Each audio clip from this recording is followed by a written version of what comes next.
Hey, what's going on guys? Timzy here, and welcome back to Rank Up. And in this video, we're going to talk about map knowledge and map navigation, so let's get into it. So learning a new map is no easy feat, and learning the callouts on top of learning the map layout is even more difficult, but Siege makes it easier. Whenever you walk into a room, there is a room name on your HUD, so you can immediately connect a room to a room name. Now, learning multiple callouts for multiple maps does take time, so don't get discouraged if it takes you a while to learn all of the maps in Siege. It's really all about repetition and playing the map many times to fully understand, and I can tell you from experience that maps I don't play too frequently, I can't remember some of the callouts, but for the maps that I play on a regular basis, I can remember pretty much every callout for every room.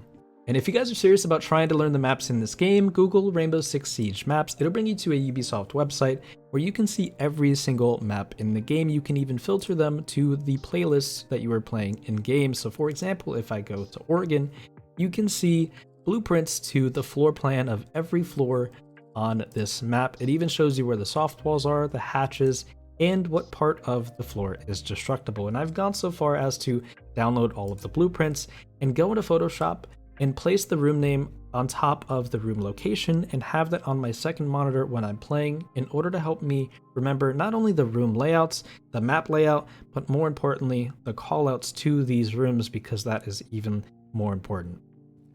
So now that you guys have all of the tools you need in order to start learning the maps in this game, I want to talk about a mechanic that we call Jiggle Peaking.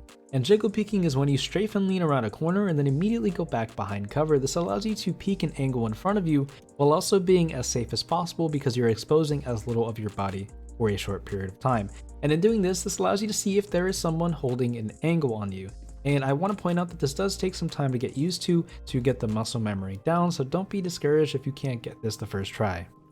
And for example, you guys are going to see me jiggle peek around this doorway until I can find out where the opponent is. At this point, he ends up giving away his position by shooting at me because I peek for such a short period of time that I'm able to actually walk into sight and take the gunfight. Now, the next thing I want to talk about is effectively clearing a room. Now, we do have a drone that we can use to drone the room in front of us, but there are going to be many times where you don't have a drone in front of you and you have to manually clear the room.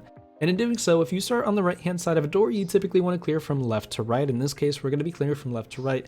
But if you peek from the left side of a doorway, you want to clear from right to left. And in doing so, you want to make sure you are only exposing yourself to one angle at a time. So as we peek this doorway, you have a table in front of you, you have the kitchen doorway, you have two more tables in front of you as well, the door on the right hand side, and finally the couch. So we want to start by peeking the left table, eventually moving our way to the kitchen doorway, the two tables in front of us, the right side doorway, and then finally the couch. And if you guys utilize the jiggle peeking that I talked about previously, this will help you out a ton. Something else that you can do is to open up some unexpected angles. If somebody wasn't dining, they would be looking at the dining door. But if you guys are playing someone that can open up some line of sight, like Buck for example, you can Buck open the dining wall to make them worry about a second angle instead of just watching the one dining doorway. As you get better at learning the maps, take mental notes of how your opponents push the objective. What part of the map do they enter? What walls do they open? Because you will start noticing tendencies that players have when pushing a specific site, and you can use that against your future opponents. But anyways guys, thank you so much for watching. I hope you all enjoyed, and I will see you guys in the next one. Peace.